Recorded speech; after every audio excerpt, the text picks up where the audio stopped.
মোমবাতি জেলে রাজনৈতিক প্রতিপক্ষকে রাতের বেলায় সাজা দিয়ে গেছেন, তাদের বিচার আমরা করতে পারিনি। আপনার বিচার বিভাগীয় সচিবালয়ের নামে যে সচিবালয় প্রতিষ্ঠা করেছিলেন, সেই সচিবালয়ে যাদেরকে প্রতিষ্ঠা করে দিয়ে গিয়েছিলেন এবং যাদের হাতে দিয়ে গিয়েছিলেন, যদি বলি ফ্যাসিস্টদের আরেকটা আস্তানা ওখানে দাঁড়িয়েছিল, সেই আস্তানার দিকে আমাদের দৃষ্টি দিতে হয়েছে এবং হচ্ছে। একটা প্রশ্ন এসেছে, সাংবিধানিক এবং রাষ্ট্রীয় প্রতিষ্ঠানগুলোকে শক্তিশালী করা প্রয়োজন।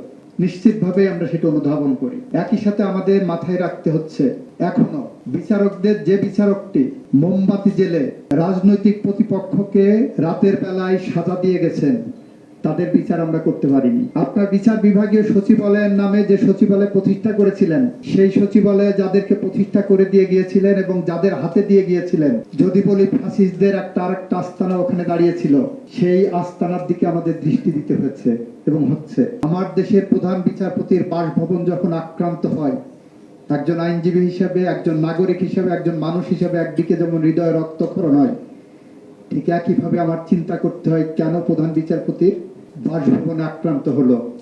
সেই চিন্তা আমাদের মাথায় রাখতে হয়।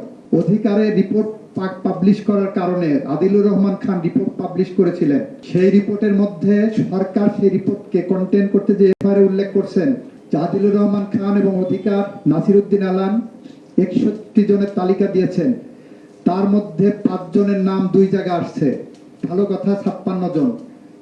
আর একটা হলো 5 জনকে পাওয়া গেছে, ভালো কথা 51 জন। বাকিদের ব্যাপারে সেই এফআইআর আর কিছু বলছেন না। প্রেস রিলিজ দিয়ে, প্রেস কনফারেন্স করে স্বরাষ্ট্র মন্ত্রণালয় থেকে প্রেস স্টেটমেন্ট করেছিলেন, তাদের হিসাব অনুসারে 10 জন মারা গেছে। মারা তো গেছে, শুধুমাত্র গাণিতিক ব্যাখ্যার কারণে আদিলুর রহমান খানকে কারাগারে নিক্ষিপ্ত করা হয়েছিল। আমার এই বিচার বিভাগ সেখানে দাঁড়াননি। মানবাধিকার রক্ষায় যারা সংগ্রাম করছেন, তাদের পক্ষে দাঁড়াতে ব্যর্থ হয়েছেন।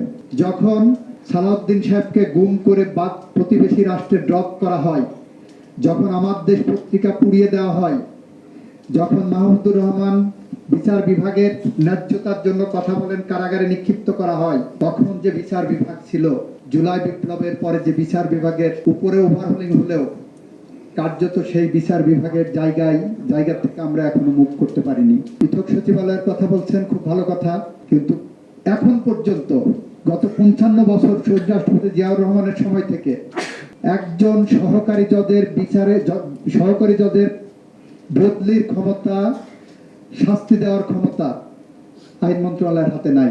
আইন মন্ত্রণালয় শুধু সুপারিশ করে।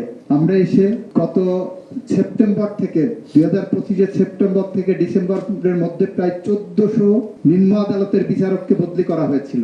এই 1400-র মধ্যে যারা মোমবাতি জেলে গণতন্ত্রকামী মানুষকে সাজা দিয়েছিল, তারাও কেউ প্রাইজ পোস্টিং পেয়েছিলেন।